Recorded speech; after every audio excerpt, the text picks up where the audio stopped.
Welcome to another episode of Moon Monkey with me, Andrew, and Matt. On this episode we talk about Love, Simon, directed by Greg Berlanti. So, this week we went to the Cineworld secret screening, so we didn't know what we were going to see.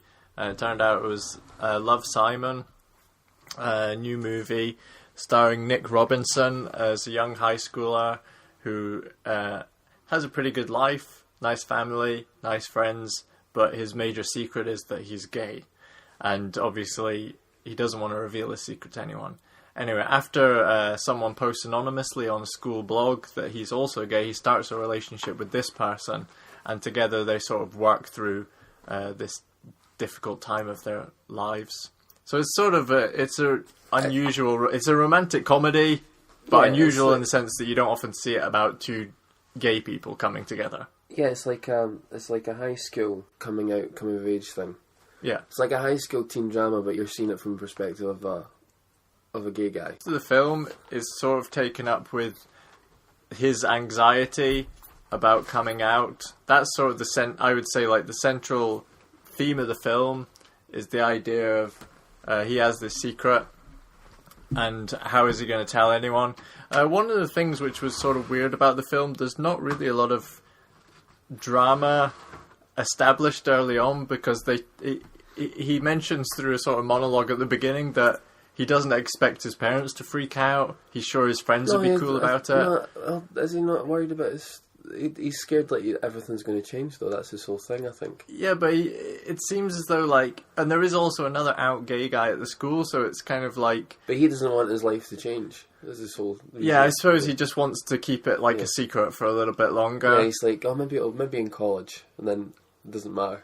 Yeah. But like right now in the little town, he's like, I don't want I suppose change. He doesn't want people to treat him differently than they treat him now, or break up his friendships or his family. But his family are shown to be so nice, and his friends, that you just think, there's really going to be no problem here.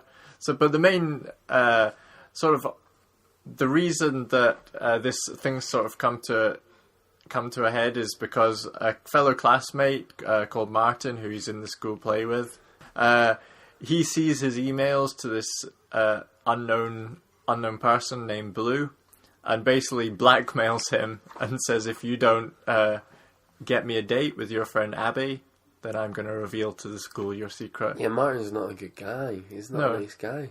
You really like Martin. It's like you think he's quite funny as a character. I thought he was the funniest part of the film. Yeah. To be honest, like, if it wasn't... Well, the thing is, he's, like, the inciting incident in the film. Yeah. Like, if it wasn't for him finding the mail, there really would be no issue in this film, because nothing would happen. Well... It would just... They would have a email chat, that would be the end of the film. No, but, like, the email might have escalated, and they might have just met up. They might have met at the end. But, yeah, basically, like, he's been blackmailed, so... Because he's been blackmailed, he ends up sort of manipulating his friends. He sort of doesn't do the right thing, but it's understandable in a way because he's trying to hide his own secret. Yeah. I going into this, like, I didn't know what it was. Quite sceptical about how good it was going to be. But it does leave you a feeling of warmth. Like, you do empathise with him. Like, you don't feel sorry for Simon. I feel like you're made to see it from his point of view and empathise with what he's going through, more than like say, he's having a really horrible time of it. It's like I think it's an important film. Like, a lot of people are going to talk about like the film's relevance outside of it being a film, like its social importance, and it is important. Like, if you're gay and at high school, I imagine this would be a great film to see, because it's kind of, you can relate to the issues. But even if you're not gay, I think everyone can relate to being at high school and having some secret, or having, like, not wanting people to know about you. And also, like, there's a lot of general relationship stuff in it. Like, for example, Simon's friend, who's in love with him, but he's not aware of that, so she has a sort of unrequited love as well. Mm-hmm. And there's all this kind of thing going on. And, to be honest, like, when I saw the trailer for it, I was the same. No real interest in seeing this. It's not my kind of film. It just looked like quite a generic teen love story. But I felt like it did enough with the humour. Yeah, like, there were a lot of sort of funny things. In some ways, it's a film, like, you have to sort of be open to finding it amusing. No, it has a lot of warmth to it, and it's quite cheesy. And then at the end of the film, I think, it has the sort of the moment that it's sort of building to throughout is like the revelation of who's Blue, and is Simon going to finally meet this sort of unknown person at their high school, and it has that sort of really, in some ways, very cliched.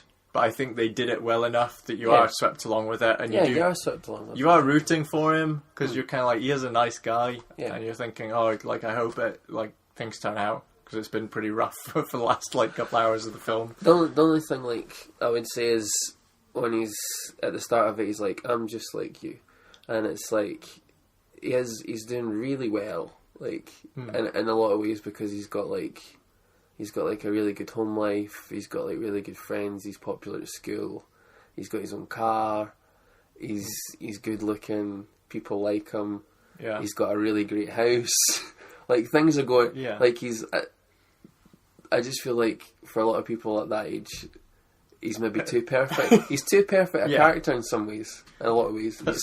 He's too good. He's too perfect a character. I feel like this is a very American version. I think if this was done differently in a British movie, it would be a very kind of different. You'd have story. More problems at school and at home. There'd be more stuff going on. A different kind of atmosphere. It's a very kind of happy. You're like, oh, Simon, things aren't so bad. That's the thing. In this film, literally, the only thing that is an issue is this secret that he has that he can't tell. And you people. Understand, he does go through a lot of emotional turmoil, and you do get it. But from just a minor critique of it is he's having it.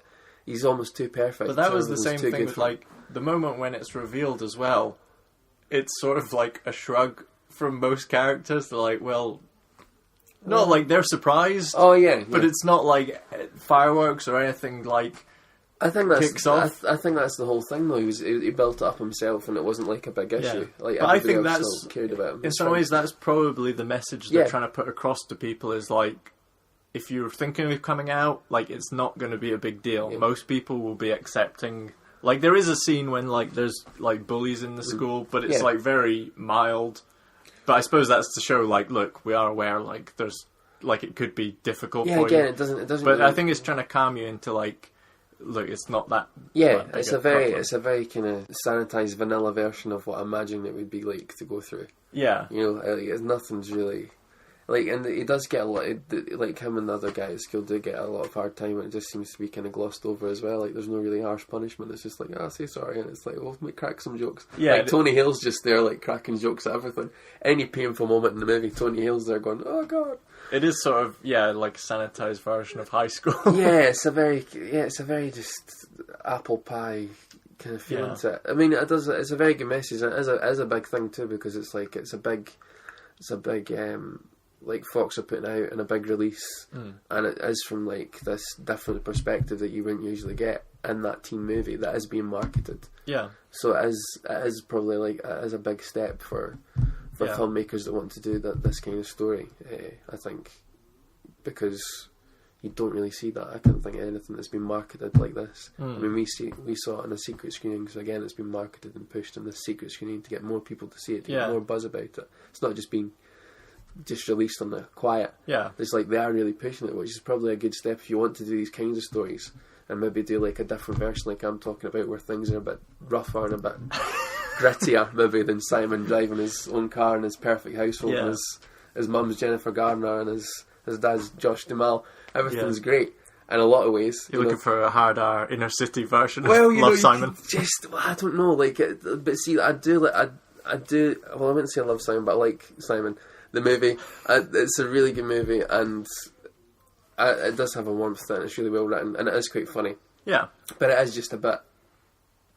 Everything's a bit too good for Simon. In some places, I'm not saying what he's going through is really hard for him, and I totally can't imagine what it would be overall. Like. If you're a fan of high school teen dramas, romantic comedies, you'll enjoy this movie. Yeah. There's nothing in it that's offensive. Like you say, it's well written, it's well made. Yeah.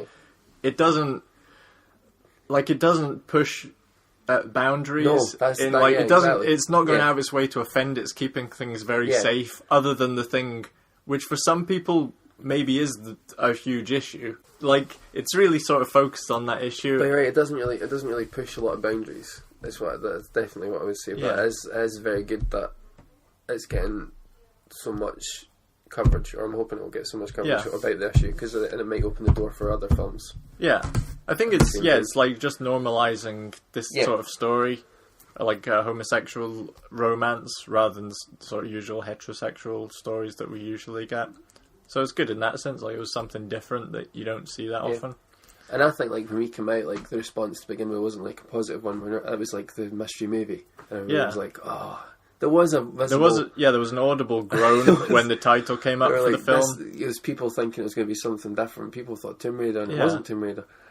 But at the end of it coming out, I really felt like, it's very moving. It's got a nice warmth to it. It's got a nice feel to it, and I really did like it. And other people coming out listening a lot of to people them. seemed positive. Like, it was funny. Like, they had a good time watching it. Like, there was nothing in it that was bad. Like, it was rarely boring. Like, every sort of scene had like a couple of jokes in it and was moving things forward. So yeah, in that sense, I could definitely recommend the film. Like, if it's on TV or if the DVD comes out. No, go and see it. So go and see Love, Simon. We both liked it and thought it's definitely worth a watch. Even if you're thinking not my kind of thing, I think it's worth it. Give Simon a chance. Yeah, that's the title for the second movie. So that's our review of Love, Simon. Make sure to like and subscribe to our channel, and we'll be back soon with another review.